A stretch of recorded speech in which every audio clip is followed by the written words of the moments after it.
에베소서 2장입니다. 에베소서 2장 20절로 22절까지 말씀 한 절씩 교독하겠습니다. 지난주 금요 예배 시간에는 에베소서 1장 후반부 말씀을 가지고 사도 바울이 말하는 교회에 대한 말씀을 나눴습니다. 기억이 나십니까? 교회는 그리스도의 몸이니라고 했습니다. 오늘은 똑같이 교회에 대한 이야기를 하면서 사도 바울이 교회를 건축물에 비유하고 있습니다. 한 가지 비유를 이미 사용했음에도 불구하고 또 다른 비유를 사용하고 있습니다. 어떻게 해서든 진리를 좀 더 드러내어 보여주고 싶기 때문입니다. 왜냐하면 진리라고 하는 것이 한 손에 다 잡힐 수가 없잖아요. 그래서 비유를 이해를 돕기 위해 쓰는데 또 이 비유라고 하는 것이 진리의 전부를 담지 못하고 일부분 한 단면을 드러내 주잖아요.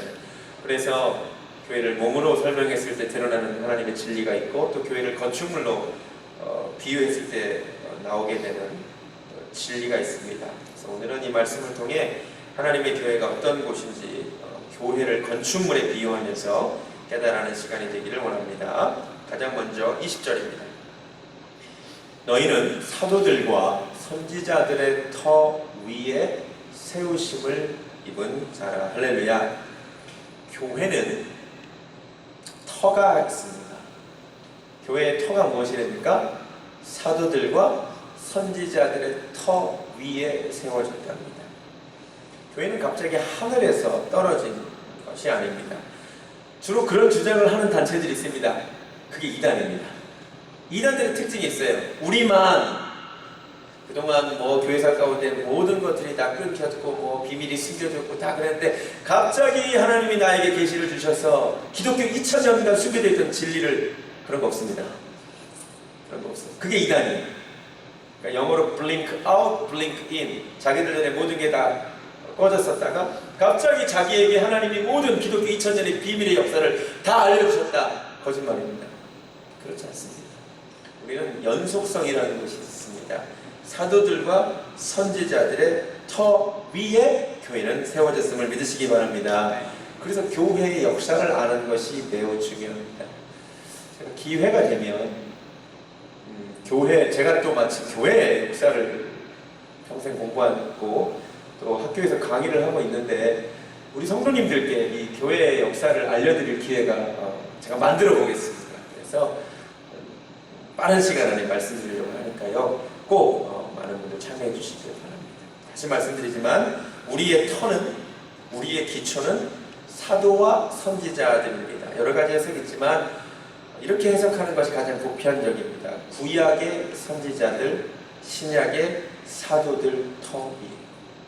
구약의 선지자들의 약속은 사명은 뭐냐면 메시아가 이 땅에 오신다는 것이잖아요. 그렇죠? 그것이 구약의 말씀입니다. 그리고 신약은 오신 메시아에 대한 이야기, 그리고 다시 오실 메시아에 대한 이야기. 그러니까 교회는 구약의 말씀, 신약의 말씀, 이 약속의 말씀 위에 세워졌음을 믿으시기 바랍니다. 이 말씀 위에 세워지지 않는 교회는 교회가 아니에요. 말씀이 교회의 터이기 때문에 사탄이 교회를 공격하면서 가장 먼저 무너뜨리려고 하는 것이 말씀의 권위입니다. 이것이 우연이 아닙니다. 초대교회에 가장 대표적인 이단이 두 개가 있었습니다. 나중에 제가 다시 설명드리겠지만 하나는 영지주의라는 이단이 있었습니다. 그리고 또 하나는 마르시온주의라고 하는 이단이 있었습니다. 아주 초대교회를 괴롭혔던 대표적인 이단 두 가지가 영지주의와 마르시온주의입니다. 근데 이 두 이단 중에서 교회에 더 큰 해악을 끼친 이단은 마르시온주의입니다. 제가 마르시온주의를 간단하게 설명드릴게요. 이 마르시온은 목사님 아들이었어요. 근데 어느 날 성경을 읽다 보니까 구약이 묘사하고 있는 하나님과 신약이 묘사하고 있는 하나님이 너무 다른 것 같다는 생각이 들었습니다. 그리고 보니까 신약의 하나님은 너무 좋아요. 사랑의 하나님, 용서하는 하나님, 긍휼의 하나님. 근데 구약의 하나님은 어떤 것 같냐면 다 죽이라고 하는 하나님, 잔인한 하나님. 그래서 이 친구가 어떻게 결론을 내리냐면 구약의 야훼와 신약의 하나님은 다른 존재다. 이렇게 얘기해요. 그리고 구약은 경전으로 받아들이면 안 된다. 그래서 구약을 폐기합니다. 그래서 마르 주장을 따르는 사람들은 그 교회 가운데 구약을 받아들이잖아요. 그리고 신약에서도 하나님이 왜 좀 심판하신 하나님, 무서운 하나님으로 묘사되는 부분에 대해서는 다 잘라버려요. 그러니까 교회에 가장 큰 해악을 끼쳤습니다. 왜? 우리의 토대가 되는 말씀을 허물려고 했기 때문입니다. 여러분 잘 들으세요. 오늘날도 그렇게 주장하시는 분들이 있는데 이거 틀린 거예요. 구약의 하나님은 공의의 하나님이고 신약의 하나님은 사랑의 하나님이다. 이렇게 말하는 거 들어보셨죠? 그 말이 맞아요? 틀려요? 틀려요.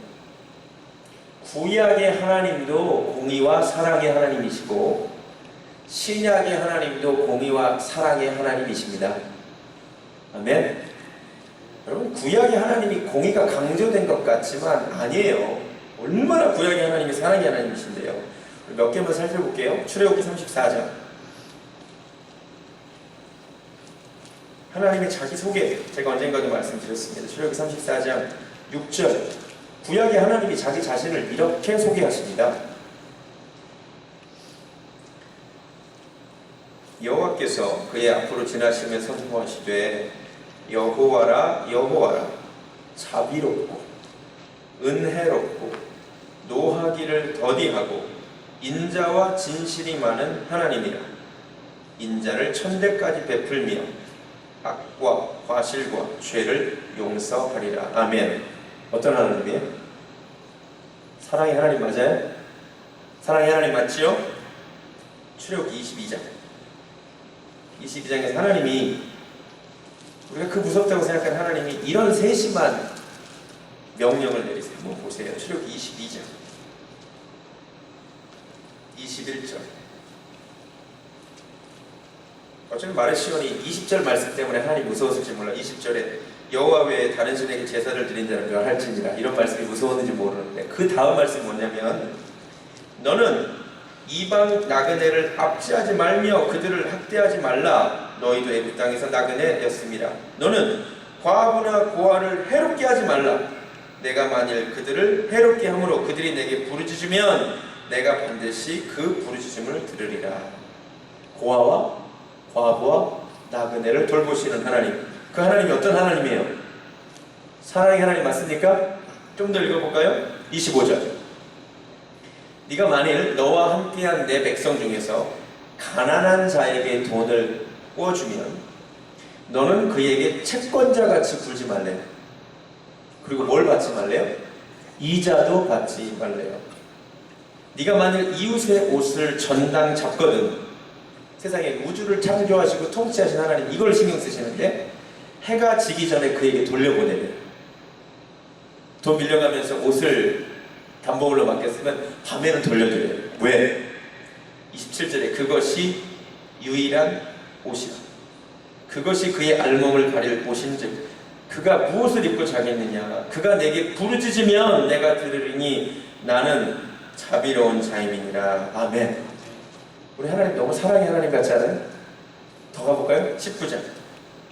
앞으로 출애굽 19장.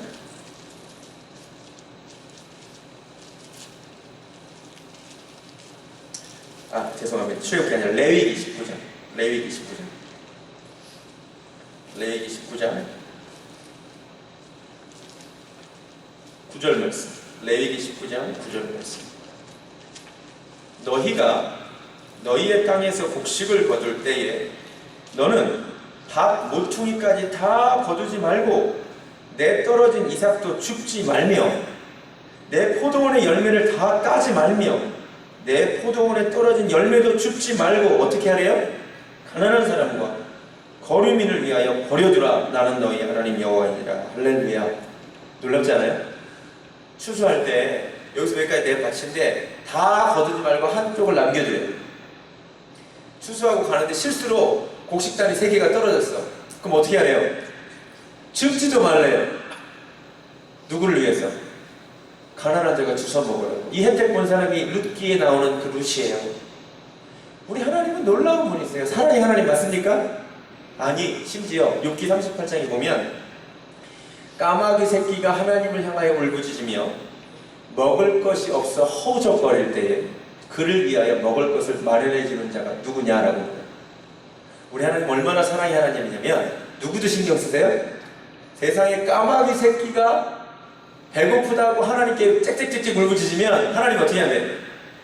벌레를 준비시켜 주신대요. 그 속담 있잖아요. 일찍 일어난 새가 벌레를 잡는다. 요새 그 속담 패러디 아세요? 일찍 일어난 벌레는 잡아먹힌다. 이런 패러디가 있어요. 하나님이 벌레를 일찍 일어나게 하셔서 잡아먹히게 하시는 분이 하나님이시라는 거죠. 우리 하나님이요, 사람도 돌보시고 동물도 돌보시는 사랑의 하나님이심을 믿으시기 바랍니다. 이렇게 얘기해도 또 누가 이렇게 얘기하더라고요. 그래도 신약의 하나님이 더 사랑의 하나님이래. 왜? 신약에 가면 내 이웃을 내 몸과 같이 사랑하라고까지 말씀하시는 분이 하나님이시래. 제가 한 가지 알려드릴게요. 그 말씀 구약에도 있어요. 레위기 19장 18절. 레위기 19장 18절을 함께 읽습니다. 시작. 원수를 갚지 말며 동포를 원망하지 말며 내 이웃 사랑하기를 내 자신과 같이 사랑하라. 나는 여호와니라. 아멘. 그 말씀이 신약에만 있지 않습니다. 여러분, 구약의 하나님과 신약의 하나님이 다 공의의 하나님, 사랑의 하나님임을 깨달으시기 바랍니다. 신약의 하나님이 사랑의 하나님인 것 같지만 굉장히 무서운 하나님이세요. 심판하시는 하나님, 지옥불에 던지시는 하나님, 멸하시는 하나님. 그런데 이 마르시오는 자기가 하나님을 오해해 놓고는 교회의 터인 구약 성경을 허물어 버리려고 했습니다. 그래서 잘못된 것입니다. 마르시오만이 아닙니다. 오늘날 결국 그 자유주의자들이 하는 일이 뭐냐면, 결국 따지고 보면 우리 신앙의 토대가 되는, 교회의 토대가 되는 하나님의 말씀의 권위를 허물어요. 18세기 이후에 그 비평학이라는 게 들어와가지고 성경을 가르게 쪼개겠는데요. 뭐 연구하는 것까지는 좋아요. 근데 사실 그게 검증되기가 참 어려운데, 사실 이론인데, 막 성경을 읽으면서 이거는 무슨 뭐 J 문서, 이거는 뭐 P 문서, 뭐 이거는 막 Y 문서, 뭐 이래가지고 결국 하나님 말씀은 없어. 다 인간들이 편집한 책이야. 너무 안타까워요. 제가 원래는 신학교를 가기 전에 제가 성경을 다른 사람보다 좀 많이 읽어서 원래는 성서신학을 전공하려고 했는데, 성서신학 전공하면 안 되겠더라고요. 그래서 제가 교회생활을 바꿨어요. 근데 이미 신학교의 주류가 자유주의 성서 해석으로 넘어갔어요. 그런데 이 말씀 그대로 학교가 자유주의 신학자들의 손에 넘어갔는데, 자유주의 신학교에서 교육을 받은 목사님들이 목회하는 교회마다 부흥이 안 돼요. 성도님들이 떠납니다. 그리고 학교에서 밀려난 복음주의 목사님들이 목회하는 교회에서 성경을 하나님의 말씀으로 믿고 가르치는 교회가 부흥하더라고요. 당연해요. 교회의 터가 뭐예요? 구약과 신약, 하나님의 말씀이기 때문입니다. 여러분, 우리 교회의 터가 무엇이냐? 구약과 신약의 말씀인 줄로 믿습니다. 이것이 우리 교회의 터가 되어야 됩니다. 여러분, 한 개인 한 개인이 하나님의 성전일 텐데, 여러분의 터도 구약과 신약의 말씀이 되어야만 합니다. 여러분이 이 말씀을 사모하고 말씀을 읽는 은혜가 있기를 바랍니다. 두 번째, 교회는 사도들과 선지자들의 터 위에 세워졌고 그리스도 예수께서 모퉁이 돌이 되시는 곳입니다. 제가 건축을 안 해봤지만 모퉁이 돌을 먼저 놔야 된다 그래요. 그 돌이 기준돌이 된대요. 그래서 그 돌을 기준으로 해서 돌들이 똑바로 놓여집니다. 그 돌을 기준으로 해서 그 위에 돌들이 놓여지는데, 바로 그 첫 번째 놓이는 돌, 기준이 되는 돌, 가장 중요한 주춧돌이 되는 돌이 무엇이라고요? 예수 그리스도이심을 믿으시기 바랍니다. 교회에서 가장 중요한 모퉁이들은 누구예요? 예수님이십니다. 할렐루야. 이 말씀이 구약 성경에 예언되어 있습니다. 이사야 28장으로 가시겠습니다. 이사야 28장 16절. 이사야 28장 16절 말씀. 이 말씀 기억하시기 바랍니다. 그러므로 주 여호와께서 이같이 이르시되, 보라, 내가 한 돌을 시온에 두어 기초를 삼았노니 곧 시험한 돌이요 귀하고 견고한 기초돌이라. 그것을 믿는 이는 다급하게 되지 아니하리라. 아멘. 귀하고 중요한 주춧돌을 하나님이 예비하셨다는 거죠. 근데 이 돌을 믿는 자는 어떻게 한대요? 다급하게 되지 않는다. 이게 번역이 조금 아쉬워요. 제가 가지고 있는 영어 성경은 이렇게 되어 있습니다. The one who trusts will never be dismayed. dismay의 뜻이 뭐예요? 낙담하게 되다, 당황하게 된다는 뜻이에요. 그러니까 예수 그리스도가 교회의 모퉁이 돌이고 주춧돌인 걸 믿는 사람은 낙담하지 않게 된대요. 실망하지 않게 된대요. 놀라지 않게 된대요. 할렐루야. 이 말을 뒤집으면 예수님이 아닌 교회의 가장 중요한 모퉁이돌로 생각하면 낙담할 일이 생긴답니다. 이해가 되세요? 교회에는 예수님이 제일 중요합니다. 교회는 사람이 중요하지 않습니다. 만약에 교회가 심지어 목사님을 모퉁이돌로 생각하면 낙담할 일이 생겨요, 안 생겨요? 지금 교회마다 목사님이 그러면 안 되는데 넘어지면 결국 교회 전체가 어떻게 돼요? 낙담하게 되잖아요. 그쵸? 목회자가 혹은 갑자기 사라지면 성도님들이 다 낙담하게 되는 거잖아요. 여러분, 목회자를 주춧돌로 생각하지 마시기 바랍니다.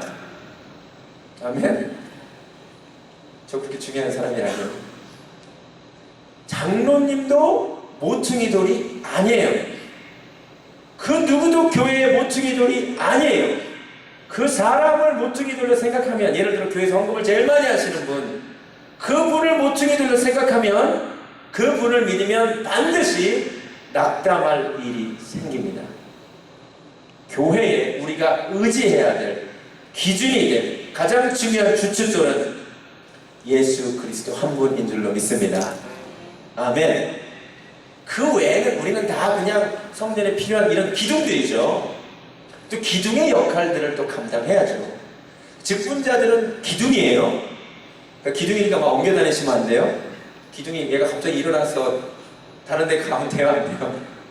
안 되잖아요. 그러니까는 교회, 제가 이제 10월달에 직분자 예비 훈련하겠지만 특별히 교회 장로님들 또 중직자들은 교회 기둥이에요. 기둥은 옮겨 다니시면 안 됩니다. 아멘. 아멘. 그렇지만 우리는 기둥일 뿐이지 주춧돌, 교회의 가장 중요한 주춧돌은 예수 그리스도 한 분이십니다. 그분을 믿고 의지할 때만 교회에 낙담할 일이 안 생길 줄로 믿습니다. 세 번째, 21절. 교회는 또 어떻게 되느냐? 그의 안에서, 주춧돌인 예수 그리스도 안에서 각 건물마다 서로 연결되어야 된답니다. 지난주에도 몸에 비유하면서도 말씀드렸지만 우리는 다 연결되어 있습니다. 근데 여러분, 이제 건물에 비유할 때 이것이 또 새롭게 드러납니다. 여러분, 연결되어 있답니다. 이 부분을 강조할게요. 연결. 옆에 붙어 있는 것과 연결된 것은 비슷해 보이지만 다릅니다. 저는 타운하우스에 삽니다. 타운홈에 삽니다. 저희 집을 와보신 분은 알겠지만 저희 집은 바로 옆에 집과 붙어 있습니다. 벽을 붙이고 완전히 집이 붙어 있습니다. 그러나 연결되어 있지는 않습니다. 제 말이 이해가 되십니까? 붙어 있는 것과 연결되어 있는 것은 비슷해 보이지만 매우 다릅니다. 여러분, 우리가 교회 생활을 하다 보면 옆에 앉아 계신 분들과 가까이 붙어 있게 되기는 매우 쉽습니다. 그러나 그것과 성도와 성도 간에 연결되어 가는 것과 성도와 목회자 간에 연결되는 것은 별개의 문제입니다. 이해가 되십니까? 몇 년도인지 기억은 안 나는데 그 LA에서 우리 교단 2세 사역자 컨퍼런스가 있어서 참여한 적이 있습니다. 제가 그때 2세 사역을 했었고요. 제 여동생도 그 2세 사역을 위해서 참여했습니다. 한 호텔에 묵었습니다. 형제라고 나란히 붙어있는 방을 잡아줬습니다. 분명히 붙어있지만 연결된 방은 아니었는데 가만히 보니까 왜 그런 호텔이 있더라고요? 분명히 객실은 다른데 객실과 객실 사이도 통할 수 있는 문이 있는데 평소에는 잠가놓는 문 있잖아요. 그런 방을 넣었어요. 봤더니 문이 있는 거야. 그래서 문을 땄더니 진짜로 붙어 있을 뿐만 아니라 연결이 되더라고요. 제가 오늘 말씀을 준비하면서 그게 생각이 났습니다. 여러분, 옆에 앉아 계신 분, 교회 옆에 계신 분들 단지 붙어 있지만 마시고 연결되는 은혜가 있기를 바랍니다. 아멘. 성도와 성도 간에 반드시 교제가 있어야 돼요. 반드시 연결됨이 있어야만 합니다. 목회자와 좀 연결되시기 바랍니다. 붙어있지만 마시고 연결되세요. 갈라디아서 6장 6절 말씀이 어떻게 되어 있냐면, 너는 말씀을 가르치는 자와 모든 좋은 것을 함께 하라고 했습니다. 그 말씀을 왜 주셨는지 오늘 조금 더 깨닫게 됐습니다. 목회자와 연결되라는 것입니다. 목회자와 한 번씩 식사하세요? 목회자와 한 번씩 대화를 하셔야 돼요. 연결돼야 돼요. 생각을 나누셔야 됩니다. 아직 저하고 한 번도 식사 안 하신 분들은 식사하시기 바랍니다. 그게 중요하다니까요. 좋은 것을 같이 하는 것이 중요하다니까요. 내가 이런 중요한 기도 제목이 있습니다. 연결되는 거예요. 구역원들끼리 옆에 붙어있는 것이 중요한 것이 아니라 연결돼야 된다니까요. 서로의 생각들이 연결되고, 서로의 정말로 아픔과 슬픔이 서로 연결되고, 기쁨이 서로 연결되려면 서로 기도 제목을 나누고 함께 기도하는 역사가 있어야 됩니다. 여러분, 우리 교회가 진짜로 같이 붙어만 있는 교회, 지체들이 아니라 서로 연결되어 있는 교회 되기를 간절히 소원합니다. 건축물이 서로 연결되기 위해서는, 사람 몸은 이렇게 비유할 수 없지만 건축물이 연결되기 위해서는 잘 맞지 않으면 깎아내야 됩니다. 그렇죠? 연결을 시키기 위해서 교회 반드시 이런 훈련이 필요합니다. 내 모습 그대로는 옆 사람하고 잘 연결이 안 되는데 내가 예수 그리스도 안에서 나의 모난 부분이 깎여지는 은혜가 있기를 바랍니다. 그래야 연결될 수 있을 줄로 믿습니다. 네 번째, 그 안에서 건물마다 서로 연결되어 결국 무엇이 되거느냐? 주 안에서 성전이 되어갑니다. 제가 지난번 출애굽기 성전 공원 설교할 때 이미 언급한 내용이라 짧게 말씀드립니다. 우리가 기억해야 될 것은, 우리는 성전이 지어지고 있는 존재입니다. 완공을 목표로 공사 중인 존재들입니다. 여기서 두 가지를 기억해야 된다고 말씀드렸습니다. 첫 번째로, 다른 사람을 볼 때 그 사람이 완성되지 않은 공사 중인 존재라는 것을 인정하시고 그 사람의 부족한 모습 보실 때에 사랑으로 감싸주시기를 바랍니다. 어떤 사람 보니까 참 너무 좋은데 불평을 많이 해. 그러면 뭐라고 해야 돼? 저 사람은 좋은데 아직 저 부분이 공사 중이구나. 깨달으십니까? 저 사람은 다 좋은데 이 부분을 안 해. 저 사람은 아직 저 부분이 완공되지 않은 것 뿐이구나. 다른 사람을 볼 때, 왜냐면 건물을 보면 어떤 사람은 아직 창문이 안 달렸구나, 어떤 사람은 아직 그죠? 지붕을 안 씌웠구나, 이렇게 이해하라는 말씀이 여기에 숨겨있는 거예요. 여러분, 옆 사람을 볼 때 다 부족한데 저 사람 완공 중이지, 완공의 소망이지, 꼭 그렇게 말씀하시기를 주님의 이름으로 부탁드립니다. 이게 다른 사람을 볼 때. 그런데 나를 볼 때는 어떻게 해야 된다고요? 나를 볼 때는 어떻게 해야 된다고요? 나를 보면서 완공 중이지, 아직 멀었지, 이러시면 안 되고, 나를 볼 때는 어떻게 해야 돼요? 내가 예수를 믿은 지 10년이 지나고 20년이 지났는데 아직도 이거밖에 안 지어졌구나. 내가 작년에도 이 문제로 화를 냈는데 내가 올해도 이 문제로 또 화를 내는구나. 하나님, 내가 여전히 지어지고 있지 않군요. 나를 보고는 이렇게 자책해야 한다는 것입니다. 이게 거꾸로 된 사람들이 너무 많죠. 나를 보고는 괜찮아, 이제 뭐 되고 있는 중이지 그러고는, 옆 사람 보고는 또 어떻게 그럴 수가 있냐. 하나님이 싫어하시는 것은, 여러분, 다른 사람을 볼 때 관용의 눈으로 보시고, 나를 볼 때 도대체 언제 완공될까? 도대체 언제 이 죄의 문제가 해결될까? 도대체 언제 그리스도의 형상을 이룰까? 도대체 언제 이 죄악이 해결될까? 살피는 은혜가 있기를 주님의 이름으로 부탁드립니다. 아멘. 마지막으로, 주 안에서 성전이 되어가고가 중요합니다. 오늘 본문을 보면 다른 건축물을 짓는데 반드시 있고 다른 건축물을 짓는데 반드시 필요한 한 가지가 없다는 것을 알게 됩니다. 건축하시는 분들이 있을 겁니다. 다른 건물을 지을 때 반드시 먼저 있어야 되는 것이 있습니다. 그게 뭔지 아세요? 설계도가 있어야 됩니다. 그렇죠? 건물의 외형은 어떤 모습일지, 건물의 크기는 어떠할지, 건물의 속 모습은 어떠할지 설계도가 먼저 있어야 건물이 지어지는 거잖아요. 놀랍게도 오늘 하나님의 말씀에서 주 안에 성전이 되어가는 것만 얘기하지 이 성전의 모양이 어떻고 크기가 어떻고 내부 구조가 어떻고에 대해서는 전혀 관심이 없습니다. 사도 바울이 관심 있는 건 딱 하나예요. 무엇이 되는 거예요? 그 모양이 어떠하든 그 크기가 어떠하든 무엇이 되는 게 중요해요? 성전이 되는 것이 중요함을 깨달으시기 바랍니다. 이게 진짜 중요합니다. 성전, 거룩한 전, 홀리 템플. 성경에서 거룩하다는 것은 구별되었다는 것을 의미합니다. 여러분, 하나님이 교회를 보실 때 보시는 것과 사람이 교회를 볼 때 보는 것이 다릅니다. 우리는 어쩔 수 없이 건물의 외형을 봅니다. 그렇죠? 다 우리 교회 와서 뭐라고 얘기해요? 교회가 부흥되었다라고 얘기합니다. 교회가 큰 곳으로 이전했다라고 얘기합니다. 근데 주님의 관심사는 애초에 그것이 아닙니다. 주님은 이전보다 더 거룩한 교회인가? 아니면 이제 세상과 타협하는 타락한 교회인가? 이거 하나 보고 계심을 깨달으시기 바랍니다. 주님은 다른 것에 관심이 없어요. 교회가 얼마나 부흥되었느냐가 관심이 아니라 교회가 얼마나 더 거룩한 교회가 되었느냐, 그 교회에 속한 한 명 한 명이 얼마나 더 거룩한 하나님의 백성이 되었느냐, 아니면 이전에는 거룩했는데 이제는 세상과 조금씩 타협한 사람들이 되어가고 있느냐, 하나님의 관심사는 거기에 있습니다.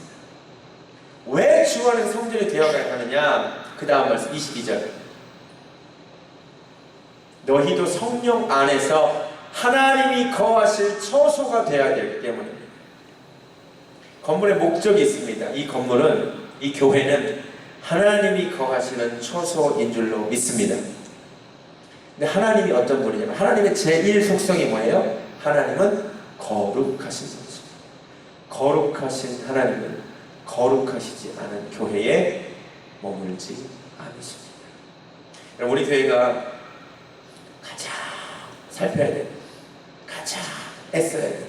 가장 기도해야 될 것은 다른 것이 아니라 하나님, 이 전을 떠나지 마시고 주의 임재가, 주의 영광이 이곳에 가득하게 하여 주시옵소서.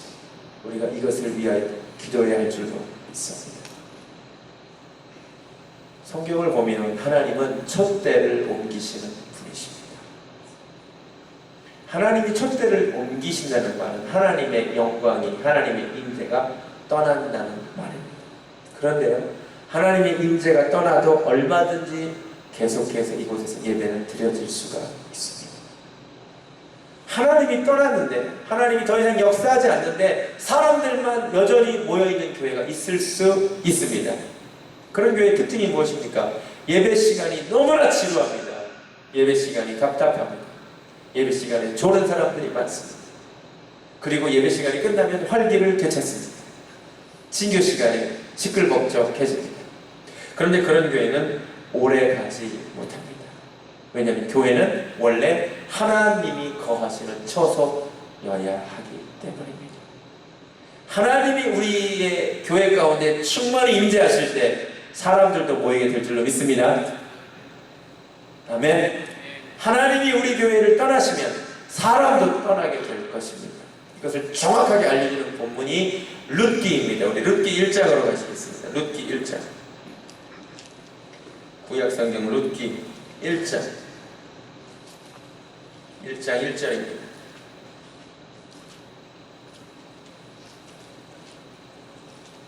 사사들이 치리하던 때에 그 땅에 흉년이 드니라.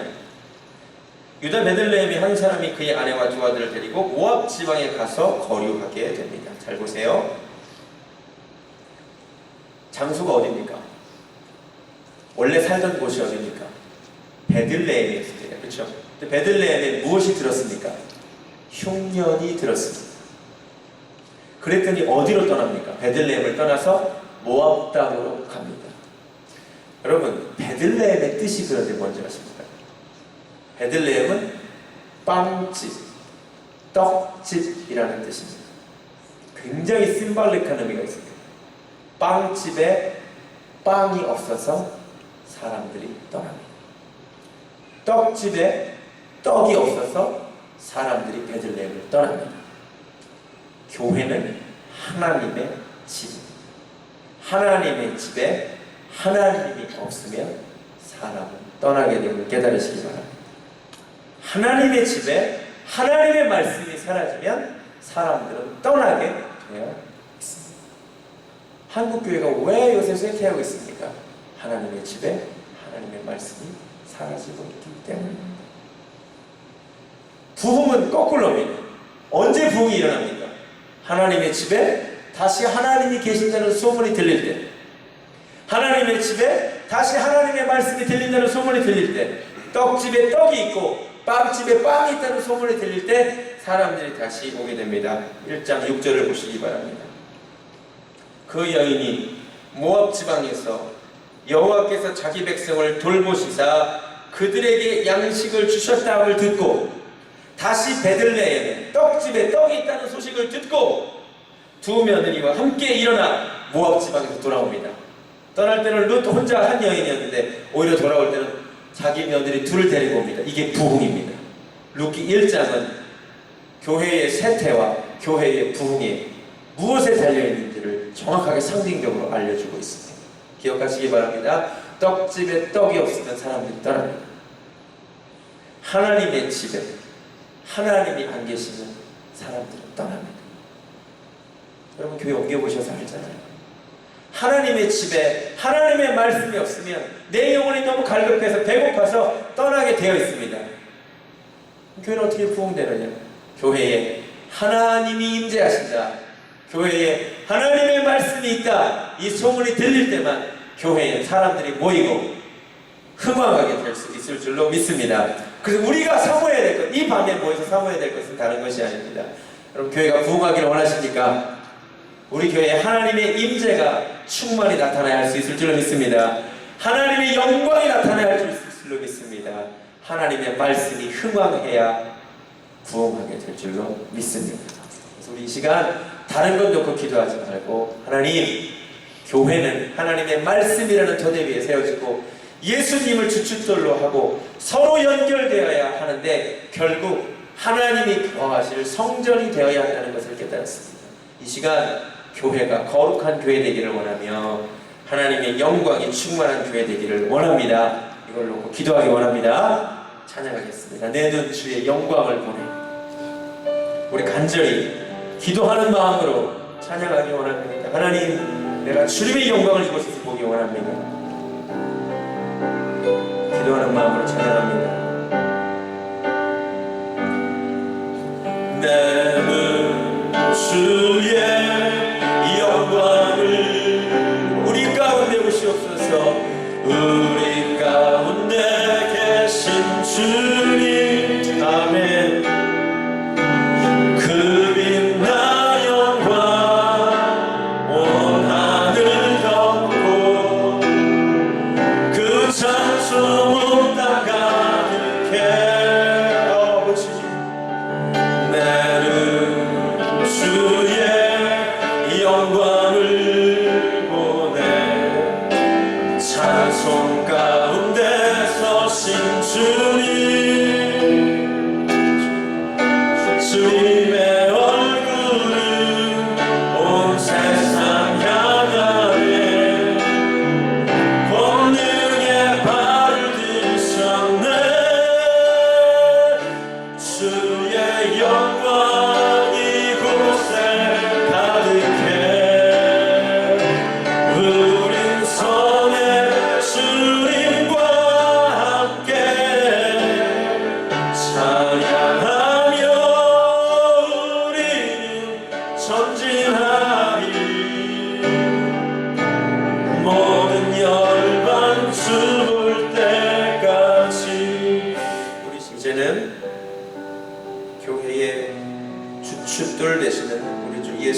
그리스도의 은혜와 이 교회 가운데 거하기를 원하시는 하나님 아버지의 극진하신 사랑과 성령님의 역사하심이 오늘 주신 말씀 붙들고 평생도록 교회가 무엇인지 깨달아 알기를 소원하는 사랑하는 베델교회 성도님들 머리 위에 지금부터 영원까지 함께 하시기를 간절히 축원하옵나이다. 아멘.